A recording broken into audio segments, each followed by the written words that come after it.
अब beauty corner में आप पाएंगे home decor and art effects, cord idols, wall piece, metal art and wall clocks, flower pots and artificial flower plants, latest collection of crockery, stylish range of purse, toys section, packing items, hamper articles, fully air conditioned showroom, lift facility के साथ Vaid Arena, first floor near Digambar Jain मंदिर, बालाघाट। कहते हैं प्रेम इंसान को जिंदगी देता है, लेकिन कभी कभी यही प्रेम नफरत, प्रतिशोध और खून खराबे की वजह भी बन जाता है। बालाघाट जिले के रामपाली थाना क्षेत्र में सामने आया तरुण लिल्हारे हत्याकांड किसी फिल्मी कहानी से कम नहीं है, जहां एक युवक की मौत को सड़क हादसा साबित करने की पूरी पटकथा लिखी गई थी, लेकिन मोबाइल की कॉल डिटेल, शादी के वीडियो रिकॉर्डिंग और पुलिस की तकनीकी जांच ने ऐसा सच उजागर किया जिसने पूरे इलाके को हिला दिया। रामपाली पुलिस ने 48 घंटों के भीतर ही जिस अंधे कत्ल का पर्दाफाश किया है, उसकी कहानी किसी बॉलीवुड थ्रिलर से कम नहीं है। 23 वर्षीय तरुण लिल्हारे की लाश 6 मई की सुबह गर्राबोड़ी जंगल मार्ग पर उसकी मोटरसाइकिल के साथ पड़ी मिली थी। पहली नजर में मामला सड़क दुर्घटना का लग रहा था। सड़क किनारे टूटी बाइक, बिखरे सामान और युवक की मौत, सब कुछ किसी एक्सीडेंट की कहानी कह रहा था। लेकिन घटनास्थल पर पड़ा टूटा मोबाइल, फटी शर्ट और शरीर पर चोटों के गहरे निशान पुलिस को कुछ और ही इशारा दे रहे थे। पुलिस से मिली जानकारी के अनुसार 6 मई 2026 को डायल 112 के माध्यम से सूचना प्राप्त हुई थी कि गर्राबोड़ी जंगल मार्ग पर एक युवक मोटरसाइकिल सहित संदिग्ध अवस्था में पड़ा हुआ है। सूचना मिलते ही रामपाली पुलिस मौके पर पहुंची, जहां एक युवक सड़क किनारे मृत अवस्था में मिला। मृतक की पहचान तरुण पिता टोप सिंह लिल्हारे, उम्र 23 वर्ष, निवासी खैरलांजी के रूप में हुई। घटनास्थल पर मृतक के शरीर पर गंभीर चोटों के निशान पाए गए। वहीं पास पर टूटा मोबाइल, फटी हुई शर्ट और चप्पल सहित अन्य सामान भी बिखरा पड़ा था। प्रथम दृष्टया मामला संदिग्ध प्रतीत होने पर पुलिस ने मर्ग कायम कर जांच शुरू की। पोस्टमार्टम रिपोर्ट में युवक की मौत गंभीर अंदरूनी चोटों के कारण होना पाया गया। रिपोर्ट में मौत की प्रकृति हत्या होना सामने आने के बाद पुलिस ने मामला दर्ज कर विवेचना शुरू की। जांच के दौरान मृतक के पिता टोप सिंह लिल्हारे ने पुलिस को बताया कि मृतक का ग्राम येरवा टोला निवासी एक युवती से लंबे समय से प्रेम प्रसंग था। युवती की शादी अन्यत्र तय होने के कारण दोनों पक्षों के बीच विवाद और तनाव की स्थिति बनी हुई थी।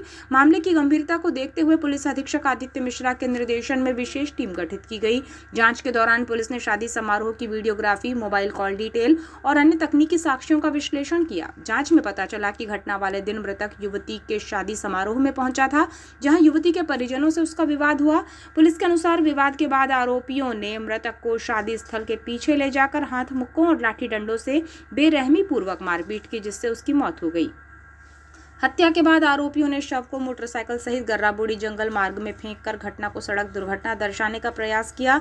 लगातार पूछताछ, मुखबिर सूचना और तकनीकी साक्ष्यों के आधार पर पुलिस ने घटना में शामिल 5 आरोपियों को गिरफ्तार कर लिया। गिरफ्तार आरोपियों में वेद प्रकाश पिता लोटन लिल्हारे, हरिप्रकाश पिता लोटन लिल्हारे, दिलीप पिता लक्ष्मण लिल्हारे, कमल किशोर पिता नीलकरण और योगेश पिता छोटेलाल वरकड़े, सभी निवासी ग्राम येरवा टोला, थाना रामपाली शामिल हैं। पुलिस ने आरोपियों के कब्जे से घटना में प्रयुक्त लकड़ी के डंडे, कपड़े और अन्य सामग्री जब्त की है। इस कार्यवाही में पुलिस अधीक्षक आदित्य मिश्रा, अतिरिक्त पुलिस अधीक्षक निहित उपाध्याय, एसडीओपी अभिषेक चौधरी के मार्गदर्शन में हुई। कार्यवाही में थाना प्रभारी रामपाली धर्मराज बघेल, थाना प्रभारी खैरलांजी दीपक गौतम, उप निरीक्षक कलशराम उइके, आरक्षक नरेंद्र गहरवार सहित पुलिस टीम की महत्वपूर्ण भूमिका रही।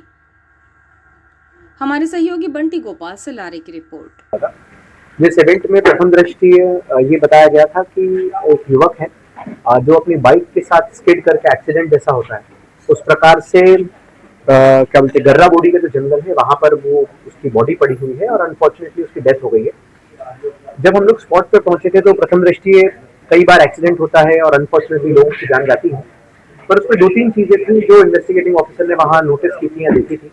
उसमें सबसे महत्वपूर्ण चीज थी कि कोई भी गाड़ी के आसपास स्किड मार्क नहीं थे, रोड का जो शोल्डर होता है उसमें कोई डैमेज मार्क्स नहीं थे और खासकर जो बॉडी थी, जो गाड़ी की बॉडी थी बाइक की, उसमें कोई डीप ग्रूविंग इंजरीज नहीं थी। तो इससे समझ में आ रहा था कि ये एक्सीडेंट शायद बनाने की कोशिश की गई है। बॉडी में भी एब्रेशन इंजरीज के अलावा कई बार कॉन्ट्यूशन और सर पे भी चोट के निशान समझ में आ रहे थे। जब मृतक जो तरुण लिल्हारे जिनकी पहचान हुई थी, उनका जब पोस्टमार्टम कराया गया तो उसमें डॉक्टर्स के द्वारा बताया गया कि इनको न केवल रिब्स में फ्रैक्चर है, इंटरनल बॉडी इंजरीज भी बहुत सारी है, कंफ्यूजन है और यहाँ तक कि जो सर होता है उसमें सर में सामने की तरफ भी ब्लंट फोर्स ट्रॉमा है और पैर में एब्रेशन इंजरीज है। तो ये समझ में तो आया था कि ये घटनास्थल जो है वो रिक्रिएट किया गया है या बनाया गया है पुलिस को गुमराह करने के लिए। इसके बाद जब इनके बारे में पूरी तफ्तीश की गई तो पता चला कि इनका एक महिला सविता लिल्हारे जो है उनके साथ काफ़ी लंबे समय से प्रेम प्रसंग था, जिसमें करीबन 5-6 साल से लोग लगातार एक दूसरे के संपर्क में थे। उस महिला सविता लिल्हारे की 5 तारीख को गिरवा टोला जो गांव पड़ता है थाना रामपाली क्षेत्र में, वहां पर उसकी शादी थी। जब सीसीटीवी फुटेजेस और जो कैमरामैन होते हैं जो शादी में उपस्थित रहते हैं उनके जब वीडियो फिल्म्स को चेक किया गया तो एक छोटी सी फिल्म में ये क्लियर हो गया कि जो युवक मृतक है तरुण, ये उस दिन शादी के घर की तरफ मूव किया था और बारात जहाँ से निकल रही थी वहां से इसका मूवमेंट हम लोग को उस कैमरे में ट्रेस हुआ था। उसके बाद जब हमने घर के आसपास की सर्चिंग करी तो देखा तो कई चीजें ऐसी मिली जो ऐसा समझ में आया कि यहाँ पर कुछ ना कुछ होमिसाइडल नेचर का घटनाक्रम हुआ है। जब इन लोग के इंस्टाग्राम, सोशल मीडिया और टेलीकॉम के जो रिकॉर्ड्स हम लोग निकाल के खंगाले तो पता चला कि उस दिन भी जिस दिन घटना हुई है 5 तारीख को भी मृतक की और जो सविता लिल्हारे हैं उनके बीच में लगातार कम्युनिकेशन था। और बाकी जब फिर सघन इनके घर वालों से पूछताछ की गई तो पता चला कि उस दिन भी ये महिला से मिलने के लिए या उसको लेके जाने के लिए आए थे। घर वालों में जो इनके भाई हैं वेद प्रकाश और जिगर और हरि प्रकाश, इन दोनों ने इनको पकड़ लिया था। पकड़ने के बाद इन्होंने अपने 2 दोस्तों दिलीप, कमल किशोर और योगेश, इन लोगों को बुलाया और इसको घर से पीछे से पकड़ के चुपचाप इसको नहर के किनारे लेके गए।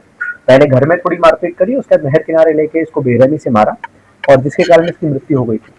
फिर इस मृत्यु को एक्सीडेंट बनाने के लिए इन लोगों ने जो इसकी बाइक थी जो घर के किनारे खड़ी हुई थी उसको चुपचाप नहर किनारे लाए रात में बिना किसी को बताए।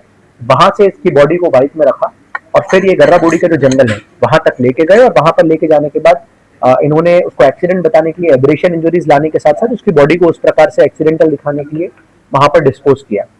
तो अभी तक में इन 5 लोगों की गिरफ्तारी हमने की है, प्लस अन्य लोगों की संलिप्तता के बारे में इसमें जांच चल रही है। तो मुझे लगता है कि अन्य जब इन्वेस्टिगेशन में और कोई अगर तथ्य आएगा तो आपको बताया जाएगा।